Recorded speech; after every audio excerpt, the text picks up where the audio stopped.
4% автонесие бойынша қазіргі бірінші программа өзінің БРК-дан бөлінген ақша бұл револьверный системада жұмыс жасап жатыр. Бірінші берген автолизинг бойынша адаспасам 80 миллиард ақша нарықта айналып жатыр. Бұл ақша 4%-бен өз 10-20%-ға үшін өз первоначалкасын бересіз, қарған 4%-бен ол ақша банктарда жиналған бойы қайтадан нарыққа тапсырылады. Екінші бөлінген 100 миллиард бойынша бұл ақша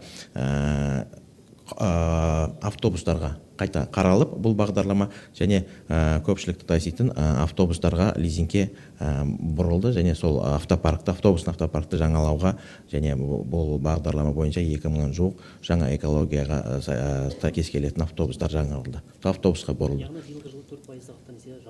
Ары қарай ол лизинговый жалғаса береді. Бірінші бағдарлама бойынша сол 10-20%-ға шейін әрбір банктың өзінің талаптарына сәйкес 4%-ық ақша револьверный системада ары қарай жалғасып жатыр.